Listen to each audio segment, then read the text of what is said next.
Hello everyone, I welcome you at the platform of Middle Academy.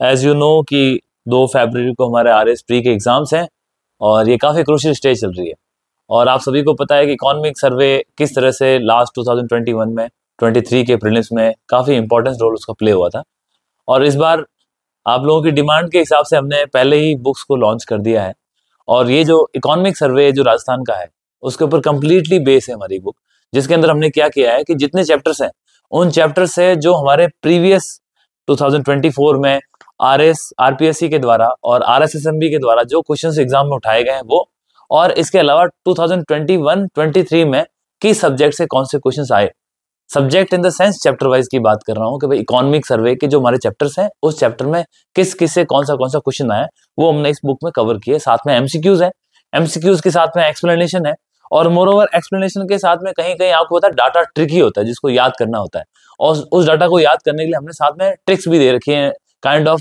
Numerics दे रखे हैं, जिससे क्या होगा अगर आपको थोड़ा सा वो हेल्प होता है एग्जाम में रिकॉल करने में आसानी होती है। तो ये चीजों के साथ ये बुक ऑलरेडी मार्केट में अवेलेबल है और आप ऑनलाइन भी देख सकते हैं, ऐप के अंदर भी इसका ऑप्शंस दे रखे हैं। अब इस बुक के माध्यम से जो हमारा मेन टारगेट है स्टडी करने का वो इकोनॉमिक सर्वे, और इसी इकोनॉमिक सर्वे को हमारे प्लेटफॉर्म पर कवर करने के लिए इस बुक का ही मैंने जिस्ट लिया है जो हमारा 2023-24 का इकोनॉमिक सर्वे का चैप्टर 1 और उसके कुछ बेसिक कंसेप्ट है, क्योंकि चैप्टर 1 एक ऐसी चीज है उसके बेसिक कंसेप्ट अगर हम नहीं समझ पाएंगे तो हमारे लिए थोड़ा सा मुश्किल होता है। हमें पता होता है कि जीडीपी क्या है, जीएसडीपी क्या है, एनएसडीपी क्या है, value addition gross value addition क्या है, कैपिटल जो हमारा जीसीएफसी क्या है, मतलब कि ग्रॉस कैपिटल फॉर्मेशन कितना हो रहा है, इसके अलावा हमारा पर कैपिटा इनकम क्या है, पता तो होता है पर इन चीजों को थोड़ा सा आजकल डायनामिक्स के साथ सवाल पूछने लगे हैं। तो आपको क्या इन चीजों को थोड़ा सा लिंक करके समझने से फिर आगे के चैप्टर 2nd, 3rd, 4th है वो आसान होता है, क्योंकि वो सेक्टर बेस्ड है। जैसे प्राइमरी सेक्टर हमारा एग्रीकल्चर है, फिर इंडस्ट्री है, फिर सर्विसेज है, तो वो चैप्टर करना थोड़ा सा ईजी होता है। तो व्हाट वी विल डू कि हम पहले थोड़े से बेसिक कंसेप्ट देखेंगे और उसके साथ में हम ये भी देख लेंगे एग्जाम में अभी कैसे कैसे क्वेश्चंस आ रहे हैं जो कि बुक के अंदर ऑलरेडी दे रखे हैं। आपको क्या करना है, प्रैक्टिस करनी है, प्रैक्टिस करने के बाद पीछे एक्सप्लेनेशन सेक्शन भी है, लेकिन यदि आप एक बार थोड़ा सा गो थ्रू होकर कर लेंगे तो मुझे लगता नहीं आपको कोई समस्या होगी। जैसे यहाँ पे एक क्वेश्चन उठाया गया है, इस क्वेश्चन क्या बोल रहा है कि ये क्वेश्चन बात कर रहा है जीएसडीपी के बारे में।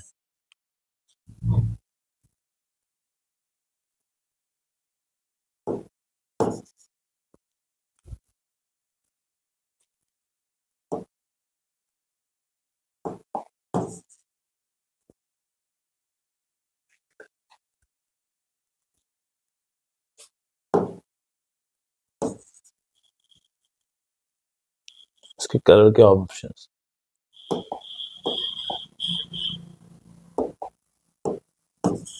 ओके। तो ये जो पहला क्वेश्चन है वो क्या बात कर रहा है, वो जीडीपी के बारे में बात कर रहा है। मैं क्वेश्चंस नहीं रीड कर रहा, मैं क्वेश्चन रीड क्यों नहीं कर रहा हूँ, पहले आप थोड़े से कंसेप्ट को समझो। अब जीडीपी क्या होती है, अब इंडिया की जीडीपी की बात करोगे, यदि आपने इकोनॉमिक सर्वे देखा उसमें लिखा है क्लियरली, देखो दो तरह की चीजें होती है, एक होती है कांस्टेंट प्राइस पे और एक होती है करंट प्राइस पे। यदि हम बात करें जीडीपी की,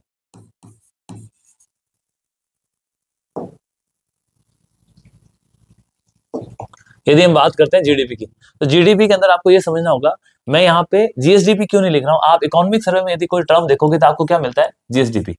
अब ये एस जो लगा है ना वो स्टेट को रिप्रेजेंट कर रहा है, बोलने के लिए क्या जीडीपी बोलो ताकि आपको आसानी होगी, लेकिन क्या राजस्थान इकोनॉमिक सर्वे तो वहां पे ये टर्म होगी जीएसडीपी, और अगर इंडिया की बात कर रहा है तो वो क्या होगी, जीडीपी होगी। बस इतना ही है, तो ग्रॉस डोमेस्टिक प्रोडक्ट, और ये भी ग्रॉस डोमेस्टिक प्रोडक्ट है परंतु ये स्टेट का है इसलिए इन्होंने यहाँ पे एस डाल दिया।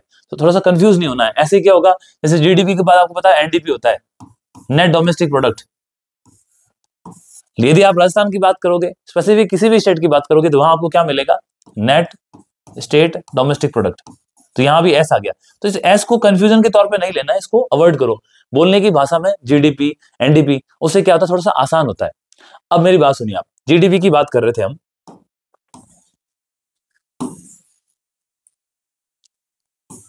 हम जीडीपी की बात कर रहे थे और हम यहाँ पे स्पेसिफिक किसकी बात करेंगे, राजस्थान की जीडीपी।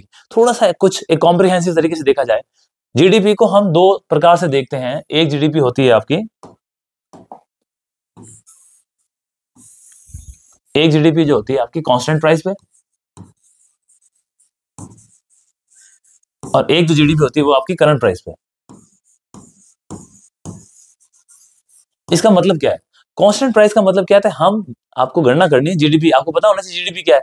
जीडीपी क्या होता है? जैसे राजस्थान एक ज्योग्राफिकल एरिया है, इस ज्योग्राफिकल एरिया के अंदर एक फाइनेंशियल ईयर में, और हमारे यहाँ फाइनेंशियल ईयर क्या होता है, 1 अप्रैल से लेकर के हम 31 मार्च तक जितना उस स्टेट के अंदर जो भी आपका प्रोडक्शन हुआ है, उस प्रोडक्शन की मॉनेटरी वैल्यू क्या है, मतलब उसके पैसे कितने बने, उन सबको जब जोड़ते हैं तो वो आपकी जीडीपी बनती है। मैंने राजस्थान के बारे में बताया तो जीएसडीपी हो गया, लेकिन हमने बोला बोलचाल की भाषा में उसको जीडीपी ही बोलेंगे। तो राजस्थान की जीडीपी क्या होती है आपको समझ में आ गया। एक किसी भी ज्योग्राफिकल एरिया के अंदर, उसके अंदर एक फाइनेंशियल ईयर में, फाइनेंशियल 1 अप्रैल से लेकर 31 मार्च, चाहे वो किसी भी ईयर का हो, और उस फाइनेंशियल ईयर में एक ही स्टेट के अंदर जो भी आपने गुड्स प्रोड्यूस किए हैं, उस गुड्स का जो फाइनल प्राइस है उसको सबको ऐड कर दो, उसकी मॉनेटरी वैल्यू यानी कि पैसे के संदर्भ में उसकी कितनी कीमत बनती है, वो स्टेट की जीडीपी हो गई। अब जीडीपी को कैलकुलेट करने के 2 तरीके हैं, एक होता है कांस्टेंट प्राइस के ऊपर, एक होता है करंट प्राइस का। कांस्टेंट प्राइस से मतलब क्या है? कांस्टेंट प्राइस पे कहने का तात्पर्य ये है कि हम क्या करेंगे, देखो अब पिछली साल हो सकता है आपकी कोविड के टाइम 2020-21 के टाइम जीडीपी की बहुत गिरावट थी, शेयर मार्केट कोलैप्स हो गए थे, इन्फ्लेशन बहुत बढ़ गया था। तो अब क्या करना होता है कि आप अचानक 2020-21 के बाद भारत की जीडीपी यदि 2022 में देखोगे, आपको बहुत बड़ी एक ऊंचाई दिखाई देगी कि हमने बहुत ग्रोथ की है। परंतु हमें कोई एक कांस्टेंट बेस ईयर बनाना होता है। वो हमने जो बेस ईयर जीडीपी को कैलकुलेट करने के लिए किया है वो 2011 और 12 है। यानी कि हमने ये कहा कि साल 2011 और 12 में वही 1 अप्रैल 2011 से लेकर के 31 मार्च 2012 तक जो हमारा जीडीपी बना, उसको हमने क्या बना दिया, उसको हमने बेस बना दिया। और इस ईयर को क्या बोला? Base year. इस बेस ईयर में जो हमारी जीडीपी थी, जब भी हम कैलकुलेट करेंगे, जैसे मुझे आज 2023-24 की जीडीपी कैलकुलेट करनी है, तो मैं क्या करूंगा, साल 2011-12 में मेरी क्या जीडीपी थी उसकी तुलना मैं साल 2024-25 की जीडीपी से करूंगा। इससे क्या होता है कि हमें पता है कि अब हमने ये ईयर क्यों चूज किया, ये ईयर इसलिए चूज किया, ये एक स्टेबल ईयर था। इससे पहले 2008 के अंदर अगर आपको पता है लेमैन ब्रदर्स के क्राइसिस आए थे यूएसए के अंदर, इकोनॉमी कोलैप्स हो गई थी। तो हुआ क्या कि 2008 का जो असर था, 2008 और 9 में गिरावट थी विश्व के अंदर, मंदी आई थी, और 2008-9 में गिरावट के बाद आपको पता है 9-10 एक रिवाइवल का साल था। तो साल 2011 और 12 में विश्व में जो अर्थव्यवस्था थी एक बैलेंस लेवल पे आई, भारत की भी अर्थव्यवस्था लेवल पे आई, तो हमने उसको बेस ईयर बनाया और उसके बाद से हम चल रहे हैं। तो यानी कि एक स्टेबल ईयर जिसके अंदर बहुत ज्यादा बदलाव ना हो और जिसको हम सही आंकड़े मान सकते हैं, ऐसे ईयर को हम बेस ईयर बनाते हैं और उसके आधार पे हम जीडीपी की तुलना करते रहते हैं। यही भारत के लिए, यही राजस्थान के लिए, यही भारत के अन्य राज्यों के लिए। अब ये जो कांस्टेंट प्राइस की जीडीपी कैसे तुलना होती है मैंने बता दिया। तो इसका बेस ईयर क्या है? 2011। और प्रश्न बड़ा सिंपल सा आपसे ऐसे पूछ लेते हैं कि राजस्थान की जीडीपी की जब हम तुलना करते हैं या गणना करते हैं तो कांस्टेंट प्राइस के ऊपर आपका बेस ईयर क्या है? ऑप्शंस आपको 3-4 दे देंगे, 2015, 16 ऐसे कई देंगे। तो आपको वहां पे आराम से 2011 और 12 सोचना है। एक फिगर आपके दिमाग में होनी चाहिए, आप एग्जाम में क्लियर कर लोगे। सेम उसी प्रकार से जैसे आप सीपीआई का देखा होगा डाटा, कंज्यूमर प्राइस इंडेक्स का डाटा आता है, होलसेल प्राइस इंडेक्स का डाटा आता है, तो आपको वहां बहुत सारे ईयर्स देखने को मिलते हैं। कहीं 1986-87 लिखा है, कहीं 2016 लिखा है, कहीं 2012 लिखा है, कहीं 2011-12 लिखा है। तो आप वो मल्टीपल फैक्टर्स को समझना है कि कब हमारा कांस्टेंट था, और उस कांस्टेंट के आधार पे आज भी सीपीआई, डब्ल्यूपीआई या किसी भी प्रकार की गणना होती है वो होती है। इसी कारण से अलग अलग ईयर्स हैं, वी विल उसको हम देख लेंगे। पहले एक जीडीपी का मेन था, हमने बेस ईयर देख लिया। यहाँ पे आपका कोई डाउट नहीं होना चाहिए। अगर आपके कोई डाउट्स हैं तो प्लीज आप कमेंट में डाल दें। अब कांस्टेंट प्राइस पे 2011 बेस ईयर होता है, डन। अब इसको हम क्या बोलते हैं? इसको हम रियल जीडीपी भी बोलते हैं। क्या बोलते हैं? Real GDP. यानी कि वास्तविक जो जीडीपी है वो यही है।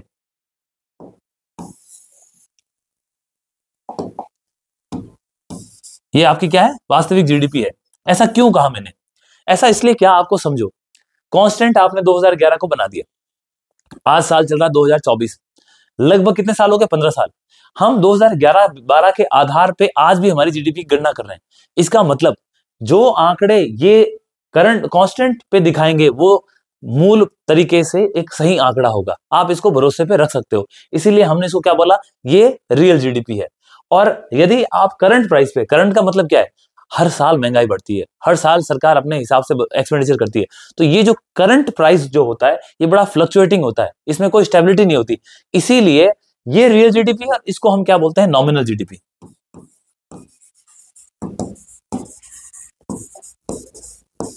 डन। तो ये डिफरेंस आपको यहीं से क्लियर करना ताकि आगे कंफ्यूजन ना हो। कई बार ऐसा ही पूछ लेते हैं कि भाई रियल जीडीपी क्या है, किसी भी प्रकार से घूम ले। तो कांस्टेंट प्राइस पे रियल जीडीपी होता है, करंट प्राइस पे नॉमिनल जीडीपी होता है। जीडीपी के अंदर दोनों में डिफरेंस क्या है ये बताना चाहिए। अब यदि आप करंट प्राइस पे बात करते हो, करंट प्राइस पे जीडीपी क्या है, तो इसमें हम क्या कर रहे हैं? इसके अंदर इस साल की इन्फ्लेशन, उन सारी चीजों को, और इसकी तुलना हम किससे करते हैं, पिछले साल हमारी जीडीपी क्या थी उससे तुलना करके हम ये फिगर्स निकालते हैं। तो जीडीपी दो प्रकार से इसकी कैलकुलेशन होती है। देखो, जीडीपी की गणना के और भी तरीके हैं, लेकिन उसके मापदंड अलग हैं। अभी हम जीडीपी की गणना किस आधार पे होती है, तो कांस्टेंट प्राइस पे और करंट प्राइस पे, एक आधार को पकड़ा है, ठीक है। इसके अलावा कंजम्पशन के पैटर्न पर भी जीडीपी अपनी गणना हो सकती है, एक्सपेंडिचर के बेस पे भी हो सकती है, परचेजिंग पावर के आधार पर भी हो सकती है। हम उसमें नहीं जा रहे, हमारा संदर्भ जो हमारा इकोनॉमिक सर्वे कहता है उसमें इस प्रकार की बात की गई है, हमने वो कवर किया। तो ये आपका आई होप एक कंसेप्ट क्लियर हो गया जीडीपी। अब बात करते हैं फिगर्स की। तो हम बात कर रहे थे जीडीपी की, और ये जीडीपी है राजस्थान की। अब इस राजस्थान की जीडीपी में हमने दो बात किया, एक होता है आपका कांस्टेंट प्राइस पे और एक आपका था करंट प्राइस पे। डन। अब यदि आप भारत की जीडीपी देखोगे तो आपको पता होना चाहिए कि साल 2000 जो 23-24 का इकोनॉमिक सर्वे आया और जो हमारे पास आंकड़े हैं उसके हिसाब से जो इंडिया की जीडीपी है वो कितनी है, 295 लाख करोड़ अप्रॉक्स। ये इतनी हमारी, ये कौन से प्राइस पे है, ये आपका करंट प्राइस पे है। अब होता क्या है, आपको एक चीज समझना होगा, ये कांस्टेंट प्राइस पे मतलब क्या है, रियल जीडीपी। करंट प्राइस है मतलब नॉर्मल जीडीपी। परंतु आपको समझना होगा, विश्व में जब गणना होती है ना जीडीपी की, तब generally basic parameters current price को माना जाता है, क्योंकि वर्तमान में आपकी आर्थिक स्थिति कैसी है। हालांकि ये नॉमिनल है, लेकिन फिर भी इसको बेस रखा जाता है। कैसे पता किया कि सर इसको बेस रखा जाता है, आपको पता होना चाहिए विश्व में आज सबसे बड़ी अर्थव्यवस्था कौन सी है जीडीपी के आधार पे।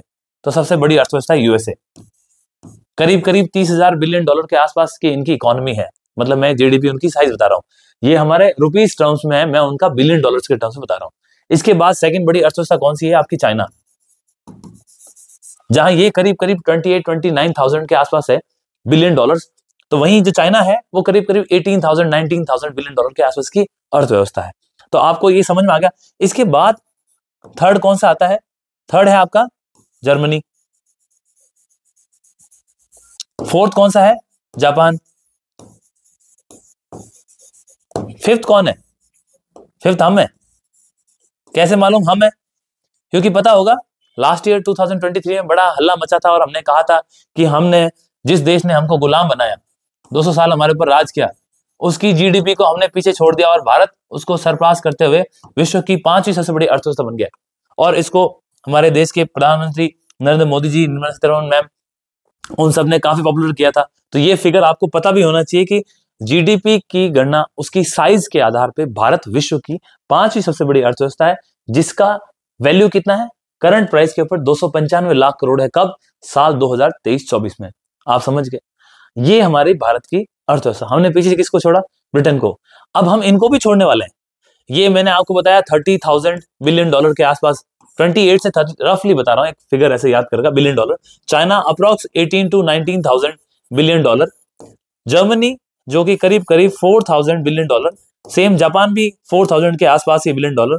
अब इंडिया से ये उम्मीद की जा रही है कि आने वाले निकट 3 से 4 सालों में, साल 2030 को बेंचमार्क माना गया है, और उसमें कहा गया कि भारत इन दोनों राष्ट्रों को पीछे छोड़ के, किन दोनों राष्ट्रों को भारत इन दोनों राष्ट्रों को, जर्मनी को और जापान को, इनको सरपास करते हुए थर्ड पोजीशन पे आ जाएगा और विश्व की तीसरी सबसे बड़ी अर्थव्यवस्था बन जाएगा। लेकिन इसका आधार क्या है, इसका आधार है जीडीपी और उसकी साइज। अब एक और आधार होता है, और वो आपको जरूर पता होना चाहिए, क्योंकि विश्व में उसकी काफी चर्चाएं चल रही है। इंटरनेशनल इकोनॉमिक फोरम है, वर्ल्ड इकोनॉमिक फोरम है, जो हमारा वर्ल्ड बैंक है, आईएमएफ है, वो इन सब के आधार पे कोई ना कोई रिपोर्ट लेके आते हैं, और वो होती है परचेजिंग पावर पैरिटी, पीपीपी। ये जीडीपी की तुलना करने का आधार है, परंतु ये दूसरा, यानी कि परचेजिंग पावर पैरिटी, मतलब कि मैं कहां रहता हूं, इंडिया में रहता हूं, और सपोज हमारा ही कोई मित्र होगा, वो कनाडा में जाके काम कर रहा है, ऑस्ट्रेलिया में जाके काम कर रहा है, अमेरिका में काम कर रहा है, उस व्यक्ति की वहां पर कुछ भी खरीदारी करने की क्षमता कितनी है, और मेरे यहाँ पर, हमारी और आपकी भारत में खरीदारी करने की क्षमता कितनी है, उसको बोलते हैं परचेजिंग पावर पैरिटी। मैं यहाँ पे कितने रुपए में क्या चीज खरीद सकता हूं और वो वहां पे उतने ही रुपए में क्या चीज खरीद सकता है। परचेजिंग पावर हमारी खरीदने की क्षमता का आपस में मूल्यांकन या तुलना है, उसको पीपीपी कहते हैं। तो परचेजिंग पावर पैरिटी के आधार पर भी जीडीपी की तुलना होती है, और इस आधार पे भारत की जो रैंक है वो थर्ड है। ऑलरेडी हम थर्ड पोजीशन में हैं, विश्व में थर्ड रैंक है हमारी परचेजिंग पावर पैरिटी के आधार पे, किसकी? जीडीपी में। तो ये आपको एक फैक्ट समझना होगा। अब आपके कोई कंफ्यूजन नहीं होना चाहिए कि परचेजिंग पावर पैरिटी के आधार पे हमारी रैंक कौन सी है, या विश्व में जीडीपी के आधार पे हमारी रैंक कौन सी है। हमारी प्रेजेंट रैंक फिफ्थ है जीडीपी की साइज के आधार पर, और हमारी परचेजिंग पावर पैरिटी के आधार पर तीसरी रैंक है। ये विश्व के संदर्भ बता दिया। भारत की जीडीपी कितनी है मैंने आपको यही बता दिया। बिलियन डॉलर्स के टर्म्स में मैंने बात कर ली, और हम 5वीं पोजीशन पे थे। ये चीजें हमने डिस्कस कर ली। अब ये डिस्कस करने के बाद आपको ये समझना होगा हम डिस्कशन क्या करते हैं। राजस्थान इकोनॉमिक सर्वे और इसके चैप्टर 1 और इसके सब्सिक्वेंट चैप्टर्स, मेन उद्देश्य हमारा यही था, क्योंकि आखिर जो हम बात कर रहे हैं इस बुक में क्या है? इस बुक में आपके राजस्थान इकोनॉमिक सर्वे की बात की है। तो पहले हमने जो पढ़ा वो कैसे, जब तक आप किसी बड़ी फ्रेम में अपने आप को नहीं डालोगे तब तक आपको अंदर की चीजें समझ में नहीं आएगी। ये वीडियो, ये डिस्कशन लाने का एक उद्देश्य यही है कि समझ सकें कि इस बुक में हमने जो क्वेश्चंस डाले हैं उसके पैरामीटर्स क्या हैं। अब आप देखिए, राजस्थान इकोनॉमिक सर्वे, हमने कहा इंडिया की जीडीपी की साइज है 295 लाख करोड़। डन। अब ये इंडिया की जीडीपी है। अब इंडिया की जीडीपी इतनी है, राजस्थान की कितनी है? राजस्थान की जीडीपी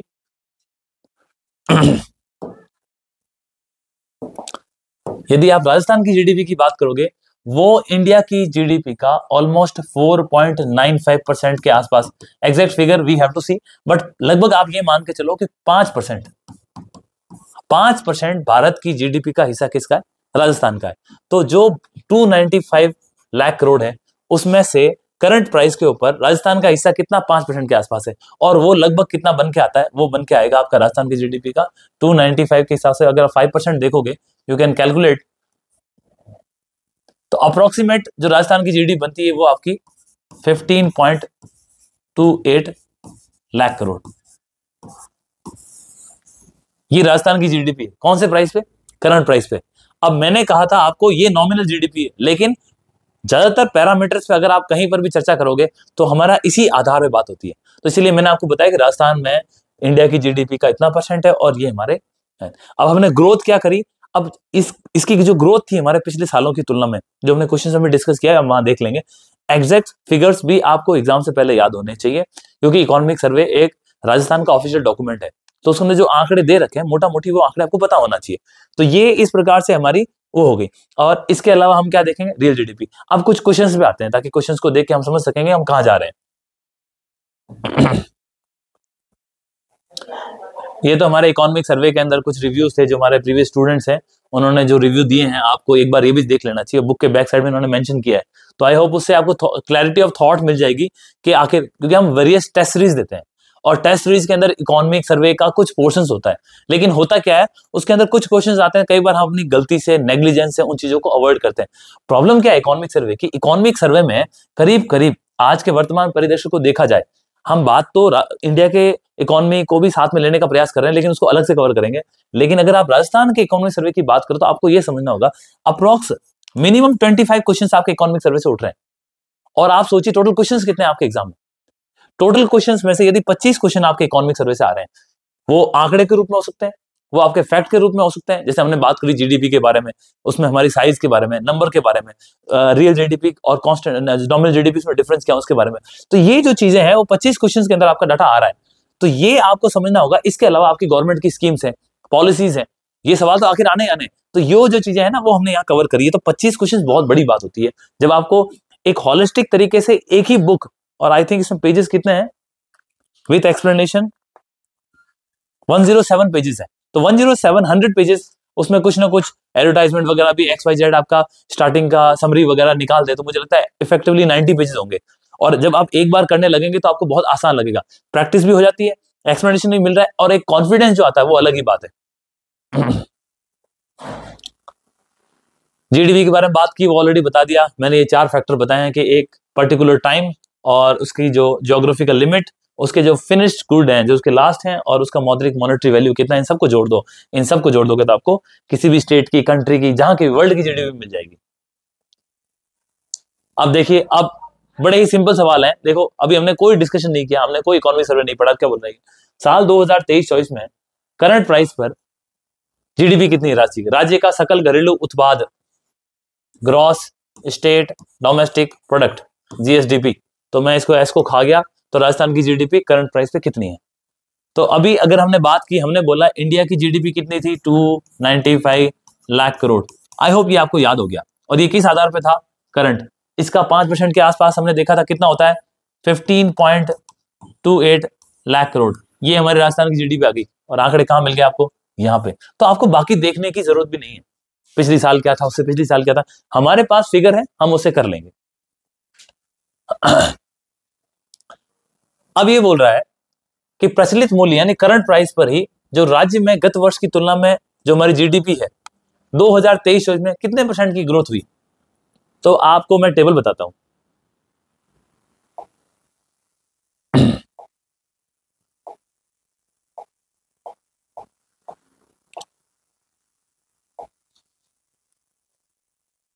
बस फिलहाल आपको इसी पे फोकस करना है। क्यों फोकस करना है, देखो ये करंट प्राइस पे जीडीपी, ये कांस्टेंट प्राइस पे जीडीपी। तो साल 2023 का इकोनॉमिक सर्वे हम पढ़ रहे थे। 2023 बोलता है कि राजस्थान की जीडीपी कितनी, 15.28 लाख करोड़। और ये जो ग्रोथ है वो, इसमें ग्रोथ कितनी हुई है पिछली साल की तुलना में, यानी कि ये तो आंकड़ा आपका 2023-24 का है। और ये बोल रहा है कि अगर इसकी तुलना में साल 2022-23 में जो हमारी जीडीपी थी उससे करो तो कितनी ग्रोथ हुई, तो वही 12.56%। और उसमें ऑप्शन था, 4 ऑप्शन थे, 4 ऑप्शन में एक 12.56 होगा। और सपोज एग्जाम के टाइम आपको 12.56 नहीं मिलता है, उसके आसपास गलती से मिसप्रिंट हो गया है, जो नियरेस्ट फिगर हो उसको आप टिक मारो। ऐसा नहीं है कि मैंने इकोनॉमिक सर्वे पढ़ा था उसमें 12.56 था और एग्जाम में जो क्वेश्चन पेपर आया उसमें 12.46 है। तो जो नियरेस्ट होता है उसको जरूर टिक करो। कई बार क्या होता है, इसीलिए बोलते हैं ये एग्जाम फैक्ट एंड फिगर ज्यादा कॉमन सेंस का एग्जाम भी है। ऐसा नहीं है कि मैंने कंफर्म हूं, मैं श्योर शॉट हूं, मैं छोड़ के आ जाता हूं। तो बेटर है एटलीस्ट कोई क्वेश्चन ना छोड़ें और जो आपको नियरेस्ट लगता है उस पर आप अटेम्प्ट करें।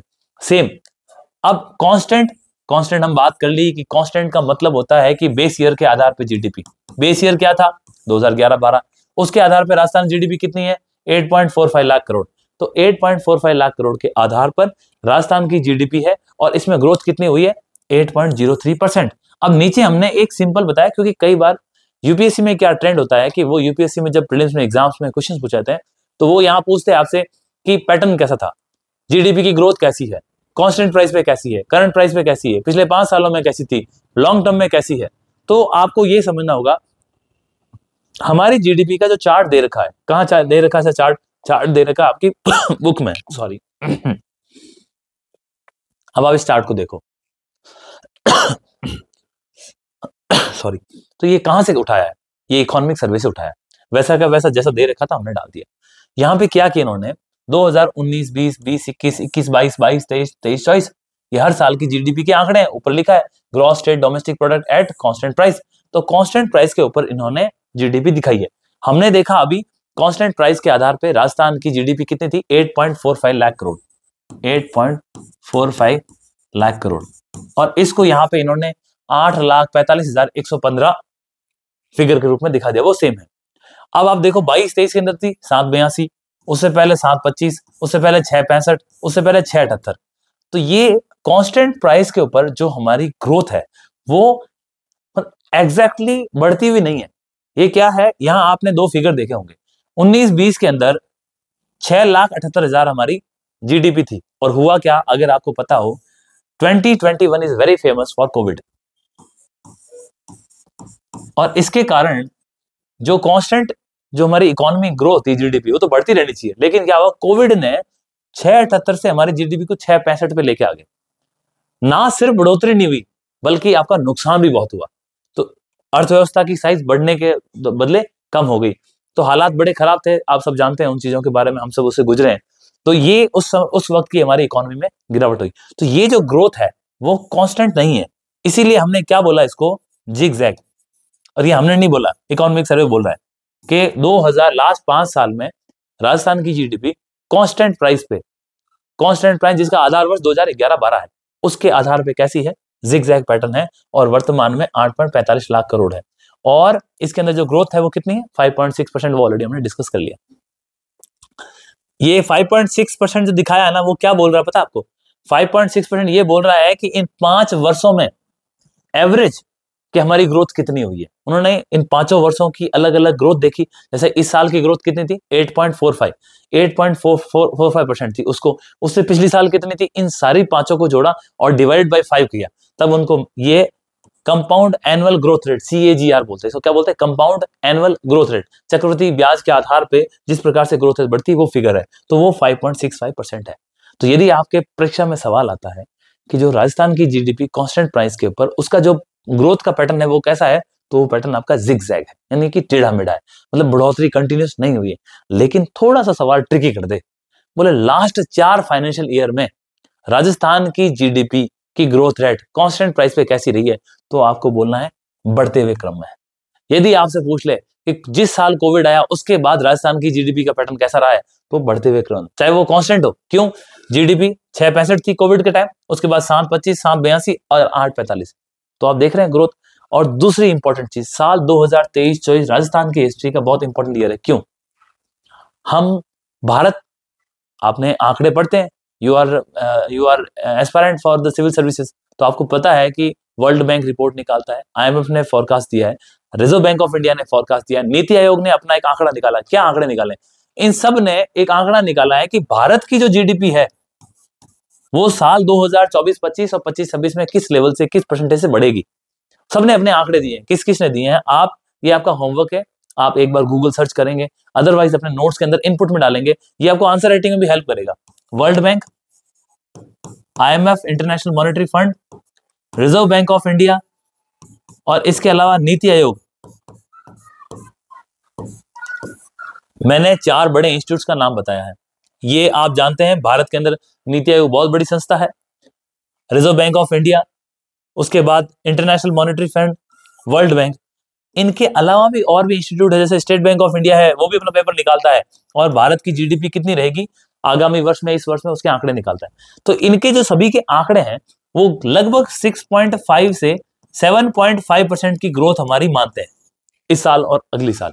तो ये वो आंकड़े इन्होंने फोरकास्ट किया कि भारत की GDP इस ग्रोथ से बढ़ेगी, और इसीलिए हमारे यहाँ पे क्या FDI वगैरह का निवेश बढ़ रहा है, क्योंकि FDI निवेशक क्या करता है, वो ये देखता है कि किस कंट्री में, किस डेवलपिंग कंट्री में स्कोप है, मेरे को पैसे बढ़ सकते हैं, तो वो निवेश भारत में इसीलिए आ रहा है क्योंकि वो इन पे ट्रस्ट करते हैं, वर्ल्ड बैंक जैसी, IMF जैसी संस्थाओं पे। क्योंकि हम शायद हो सकता है बायस हो, अपने राष्ट्र को तो हम अच्छा ही कहेंगे ना, बाहर की यदि कंट्रीज या संस्थान अगर अच्छा कह रहे हैं, तो इस कारण से और भारत को आप मान के चलिए विश्व की बहुत बड़ी संस्था ज्यादा अच्छा बताना नहीं चाहती है, क्योंकि भारत की जो ग्रोथ हो रही है उस ग्रोथ स्टोरी में सब चाहते हैं फायदा उठाएं, लेकिन उसको प्रेस कोई नहीं करना चाहता। तो इसीलिए इनके आधार पर ही FDI का निवेश, FPI का निवेश भारत में आ रहा है। और ये आंकड़े 6.5 से 7.5, राजस्थान ने ग्रोथ क्या हासिल की, आपने शायद नोटिस नहीं किया, हमने इस बात पे चर्चा की। कहां की चर्चा, ये रहा क्वेश्चन।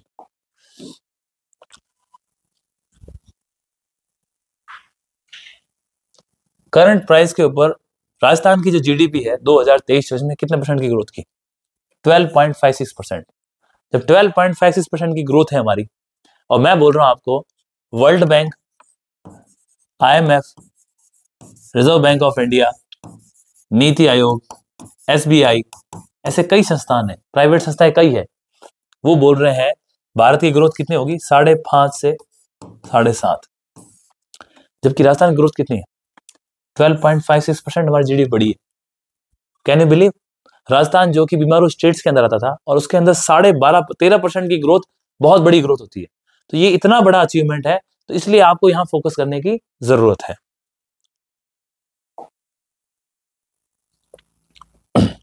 अब देखिए, जो हमने पिछला चार्ट बात की थी वो था कांस्टेंट प्राइस के ऊपर, और ये चार्ट किस पे है, प्रचलित कीमतों के ऊपर, यानी कि करंट प्राइस के ऊपर। और करंट प्राइस के ऊपर यदि आप 2019-20 से हमारा आंकड़े देखोगे, तो देखो आप यहाँ पे GDP कितनी है आपकी, 10, 10.17, 11.94, 13.57, 15.28। तो हम कॉन्स्टेंटली ग्रो हो रहे हैं, और आप देखिए यहाँ पे कितना बड़ी ग्रोथ है। अगर आप इसको समझ पा रहे हैं, इस ग्रोथ को आप देखो, पिछले साल की तुलना में कितनी बड़ी ग्रोथ है ये। तो ये ग्रोथ दिखाती है कि इस बार हमने काफी अच्छा काम किया है, इसीलिए राजस्थान के अंदर जो सरकार का निवेश है वो बड़ा है, सरकार पैसे लेके आ रही है, अभी ईआरसी में भी काम चलना स्टार्ट हो चुका है, हमने रिफाइनरी के ऊपर भी एक्सपेंडिचर किया, तो ये सब इसी ग्रोथ के नतीजे हैं। स्लोली हमारे पास पैसा बढ़ा है तो हम अलोकेशन कर रहे हैं, तो ये चीजें आप देख सकते हैं जिससे आधार लग रहा है। और ये जो ग्रोथ है किस पे, करंट प्राइस के ऊपर, ये हमारी कंटिन्यूसली बढ़ रही है, बढ़ोतरी हो रही है इसमें पिछले 5 सालों में, कोविड के बाद में, सब जगह पे। बाकी सेम उसी प्रकार से प्रश्न है, जैसे यहाँ इन्होंने पूछा कि कांस्टेंट कीमतों पर राज्य का जीडीपी कितना है, तो 8.45 लाख करोड़ रुपए हमने पहले एक इंडेक्स में देख लिया और हल कर लिया। ये सवाल क्या कह रहा है,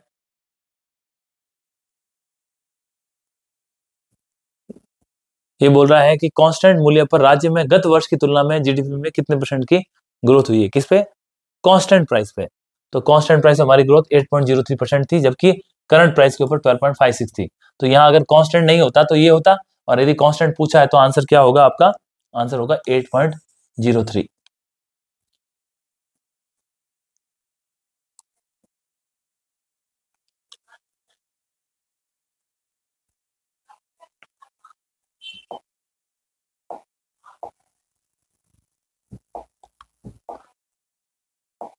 ये आंकड़े आपको जरूर याद करने हैं, इसमें कोई कॉम्प्रोमाइज नहीं चलेगा। दोनों चार्ट देख लिए, कांस्टेंट प्राइस के ऊपर हमारी जो लास्ट 5 सालों की ग्रोथ थी वो जिगजैग थी। यदि आपसे 4 सालों का पूछता है तो ग्रोथ आपकी लगातार है, यदि आपसे 3 साल का पूछता है लगातार है, लेकिन यदि आपसे 5 साल पूछता है तो वो जिगजैग है। और करंट प्राइस के ऊपर हमेशा से ही हमारी बढ़ोतरी है।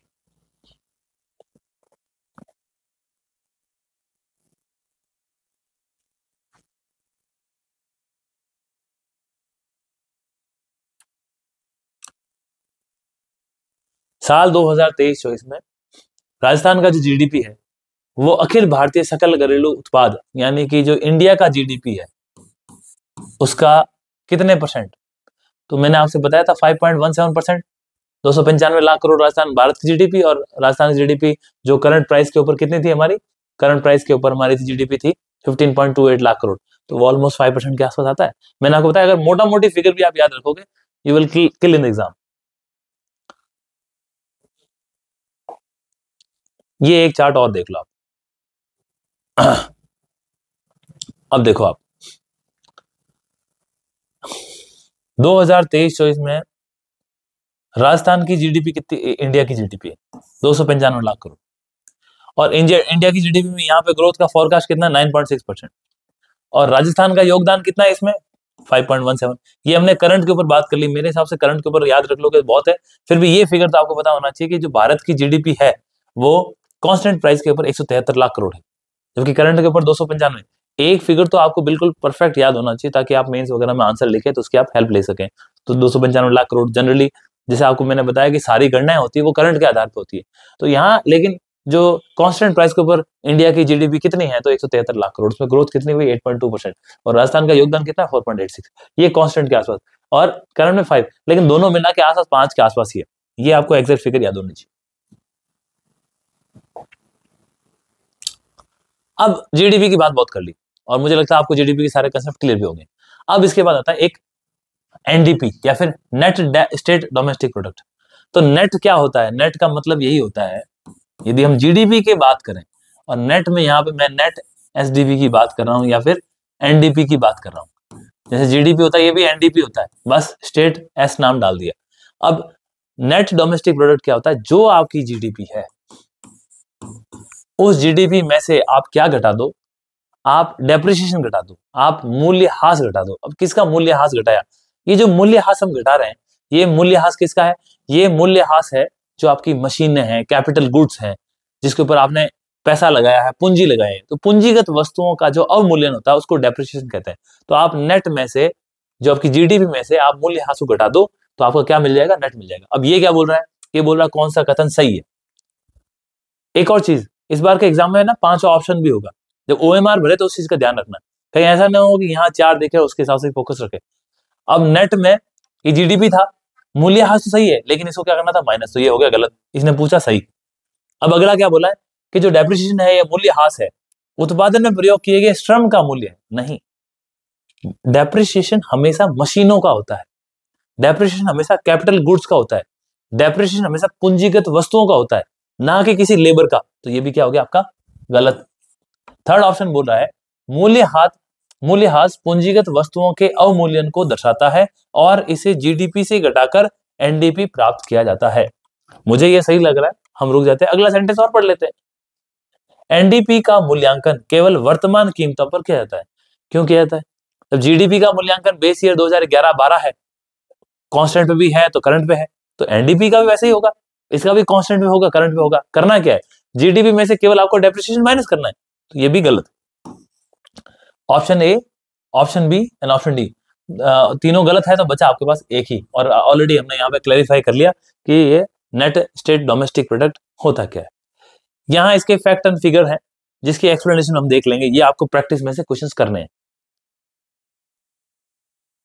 सेम एनडीपी के बारे में। ये देखो आप, तो नेट स्टेट डोमेस्टिक प्रोडक्ट शुद्ध राज्य घरेलू उत्पाद, फॉर्मूला क्या है? जीडीपी में से आप डेप्रिसिएशन मूल्यह्रास घटा दो।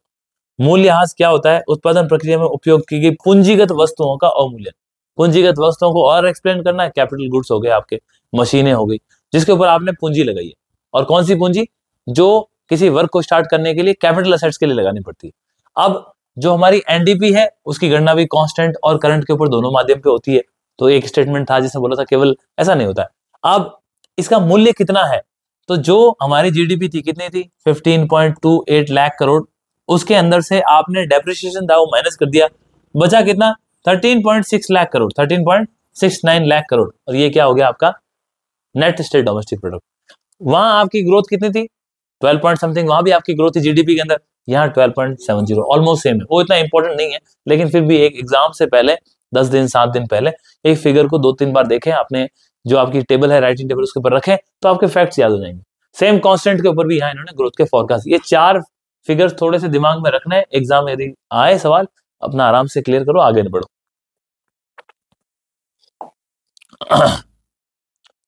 अब तीसरा कंसेप्ट आ गया यहाँ पे, देखो जीडीपी की बात कर ली, एनडीपी की बात कर ली, और थर्ड कंसेप्ट है आपका gross state value addition. Value addition का मतलब क्या है? देखो क्या होता है, ये कहना चाहता है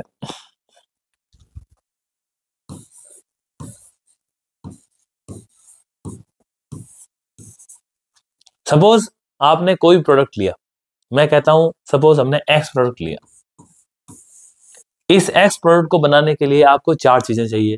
आपको चाहिए ए, आपको चाहिए बी, आपको चाहिए सी, आपको चाहिए डी। अब ये प्रोडक्ट है, इस प्रोडक्ट को बनाने के लिए ए बी सी डी चाहिए, और इस प्रोडक्ट को सपोज आपने 100 रुपए के अंदर बनाया, और 100 में नहीं बनाया, हम डिसाइड कर लेंगे कितने में बनाया, बाद में डिसाइड कर लेंगे सपोज, और हमने एक प्राइस से बेच दिया। तो ये तो हमारा यहाँ पे इसका क्या हो रहा है? यहाँ इसका निर्माण हो रहा है, मैन्युफैक्चरिंग हो रही है, चाहे कुछ भी हो। मैं कहता हूं हो सकता है ये गुड्स हो, चाहे ये एग्रीकल्चर की कोई एक्टिविटी हो या सर्विस हो। अब हो क्या रहा है, एक्स प्रोडक्ट को बनाने के लिए आपके 4 प्रकार की लागतें लग गई। ए कॉस्ट आपकी 20 रुपए है, बी कॉस्ट आपकी 20 रुपए है, सी कॉस्ट आपकी 20 रुपए है, और डी कॉस्ट आपकी 40 रुपए है। तो 20-20-40 और 20-60 और 40-100, तो आपका टोटल एक्सपेंडिचर इस चीज को बनाने के लिए कितना लग गया? 100 रुपए बन गया। ये सारे के सारे क्या है? रॉ मटेरियल है। इस रॉ मटेरियल को बनाने में आपका 100 रुपए लगे, इसके बाद और भी कई कॉस्ट जुड़ी होगी, लेकिन फाइनली ये प्रोडक्ट कितने में बिका? 140 इसकी वर्थ हो गई। इसमें आपने कोई ना कोई वैल्यू एडिशन किया, जो भी आपने मेहनत करी है, तो ये जो 140 इसका फाइनल प्राइस है जिस पे ये मार्केट में बिक रहा है। तो 100 से 140 के बीच में जो 40 रुपए आपने इसमें ऐड किए, वो इसका वैल्यू एडिशन है, that is gross state value addition. तो ऐसे 40-40 रुपए जितने प्रोडक्ट में हमने जोड़े, वो सारा का हमारा ग्रॉस वैल्यू एडिशन बन गया। तो इस ग्रॉस वैल्यू एडिशन की यहाँ पे इन्होंने बात की क्वेश्चन के अंदर। तो जो ग्रॉस वैल्यू एडिशन होता है वो क्या होता है? आपकी जीडीपी के अंदर जिन सभी उत्पादों के ऊपर आपने कितनी सब्सिडी दी है, उस सब्सिडी को आप क्या करो, जोड़ दो, और जो टैक्स लग रहा है वो माइनस कर दो, तो आपको ग्रॉस स्टेट वैल्यू एडिशन मिल जाएगा। ये एग्जांपल दे रखा है, 20 रुपए में ब्रेड का पैकेट बेचती है, इसे बनाने में 16 रुपए इनपुट कॉस्ट लग गई, कच्चे माल की लागत वगैरह लग गई, और उस स्थिति में जीवीए का संग्रहण 4 रुपए माना जाएगा।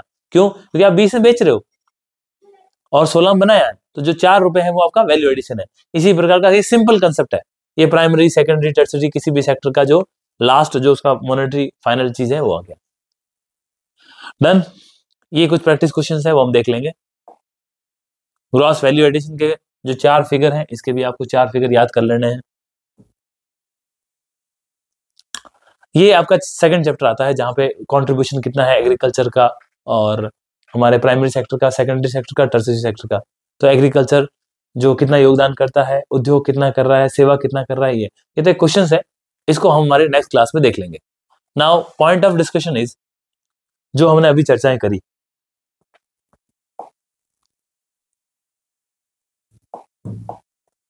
जो हमने जीडीपी वगैरह इन चीजों के बारे में बातें करी, ये कंसेप्ट आपको आई होप क्लियर हो गए होंगे। इसके बाद सिर्फ आपका जो फैक्चुअल डाटा है, वो भी स्मॉल पोर्शन, सॉरी, उसको आपको रखना है अपने सामने, उसको दिमाग में लाना है। बुक को रखो, बुक में प्रैक्टिस क्वेश्चन है। फॉर एग्जाम्पल आपको कैसे सॉल्व करना है, देखो जैसे 11 चैप्टर्स दे रखे, तो हमने क्या किया, सारे के सारे इकोनॉमिक सर्वे के जो आपके चैप्टर्स हैं वो भी है। अब ये चैप्टर आने के बाद, ये चैप्टर 1 है आपका, चैप्टर 1 के क्वेश्चंस डाल दिए यहाँ पे। इन क्वेश्चंस को आप सॉल्व करो और आपने इसकी आंसर की पहले नहीं देखनी है, क्योंकि इसमें इतने क्वेश्चंस है ना, आपका माइंड ऑटोमेटिकली उसको रीड करके करेक्ट कर देगा। आप इन क्वेश्चंस को करने के बाद यदि आपको फिर भी किसी क्वेश्चन में कोई डाउट आया, तो उसके लिए पीछे हर क्वेश्चन की यहाँ पे एक्सप्लेनेशन, व्याख्या दे रखी है। अब व्याख्या देने के बाद इसके अलावा बताता हूँ आपको क्या है, ये जो टेबल्स बना रखी है, इस टेबल से क्या आपके बहुत सारे बेसिक फैक्ट्स हैं वो क्लियर हो जाएंगे।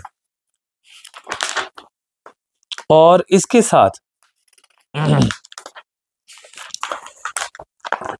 पिछले 2020-21 से जो इंपॉर्टेंट क्वेश्चंस पूछे गए हैं, जैसे ये यूपीएससी 2020 के अंदर पूछा गया वो क्वेश्चंस, और इसके अलावा 2024 के अंदर हमारे आरएस में क्वेश्चंस पूछे गए। देखिए लेटेस्ट जो हमारा बोर्ड है वो किस प्रकार का प्रश्न बना रहा है, कैसे प्रश्न आ रहे हैं, तो वो हमें पता होना चाहिए।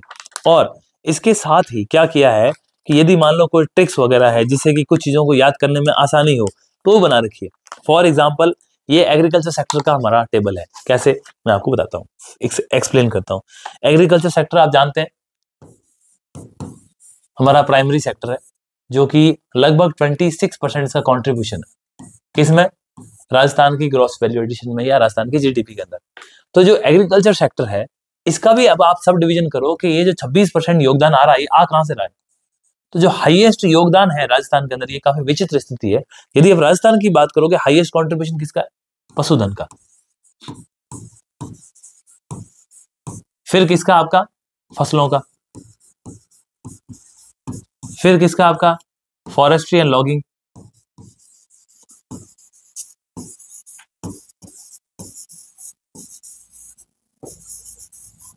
और सबसे लास्ट हमारा है मत्स्य पालन।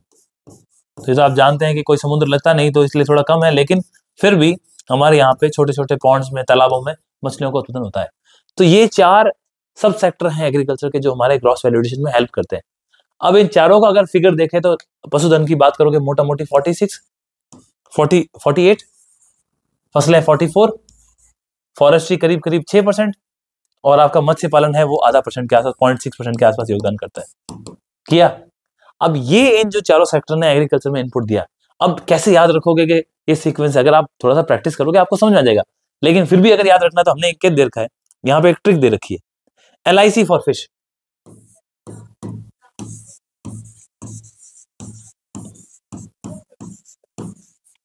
LIC फॉर फिश, LIC आम आदमी के लिए कराते हैं, लेकिन हम यहाँ फिश के लिए भी करा दें। हमने क्यों करवाई है, ताकि ये ट्रिक से आपको याद रह जाए। पशुधन को इंग्लिश में लाइव स्टॉक कहते हैं, तो ये आपका यहां से यहां कनेक्ट हो गया। L और I for live stock, C for crops, फसलों को क्रॉप्स ही कहते हैं। फिर आपका मेन क्या है, फिशरी, लास्ट में चला गया, और लॉगिंग और फॉरेस्ट्री के लिए हमने फॉर लिखी है, LIC फॉर क्रॉप। तो इस प्रकार की कुछ ट्रिक्स हैं, वो ट्रिक्स भी यहाँ मेंशन है। तो इससे होगा क्या, आपको जो फैक्चुअल डाटा है जिसको थोड़ा सीक्वेंस में एडजस्ट करना है, याद करना है, वो चीजें भी आसानी से हो जाएगी। बस ऐसी ही बातें हैं जो हम आगे भी कर लेंगे, एंड इसके जो चैप्टर वाइज जो वीडियोस भी हैं वो भी आ जाएंगे।